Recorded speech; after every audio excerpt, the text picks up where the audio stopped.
Ndhiliemba. Wanaume wamehimizwa kuwa mstari wa mbele katika malezi ya watoto ili kuwezesha taifa kuwa na jamii yenye maadili na kutambua kwa wajibu wa malezi si wa mama pekee.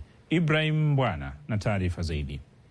Ili kujenga jamii yenye ustawi katika kila nyanja, swala la malezi si la kusalia nyuma. Licha ya wanajamii kusema kuwa ipo dhana ya kuwa swala la malezi ni la upande mmoja wa mzazi ama mlezi wa kike, huku baadhi ya wanaume wakisalia nyuma katika kushiriki shughuli za malezi nyumbani mpaka mtaani. Kutokana na hili, pashawa la moyo linanisukuma kuzisaka mboze na mize kwa teo moja. Baba kama mlezi, baba kama ndio kichwa cha familia, ana wajibu mkubwa sana wa kuhakikisha mambo yote yanakwenda sawa ndani ya familia.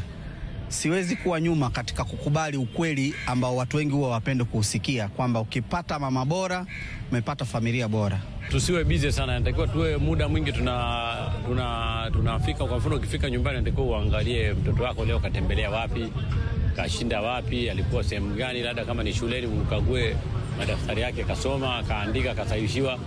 Ukiwa kama mlezi wa kiume au mzazi wa kiume, kweli wewe ni mtafutaji, lakini kama unaweza ukakaa ukaisahau familia kujisi ya kuweza kulea, basi utamana kwamba wewe utakuwa sio mzazi au utakuwa si mume au sio mwanaume ambaye alikuwa ni kichwa cha nyumba.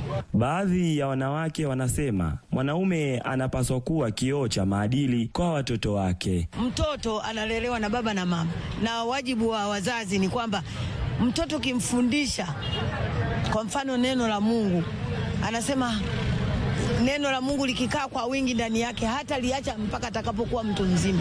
Kwa hiyo ana wajibu kwamba baba awe karibu na watoto.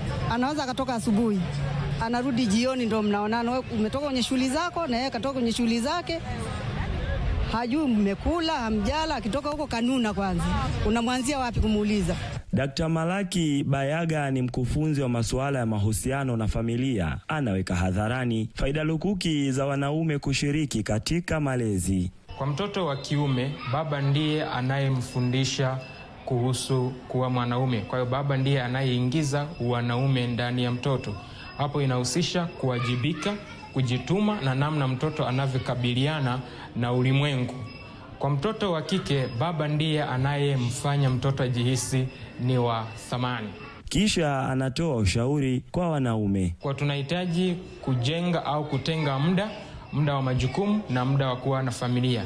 Watoto wanapokuona kama baba ni wanafarijika, wanaimarika. Wanasema mti ulionyooka ulianza kama mchanga. Kama ilivyo malezi bora huanza leo. Swala la malezi si hiari, bali ni wajibu wa msingi wa wazazi wote wawili. Ibrahim Mbwana, TBC. Asante Ibrahim kutoka hapo Dodoma. Tuelekee Arusha sasa.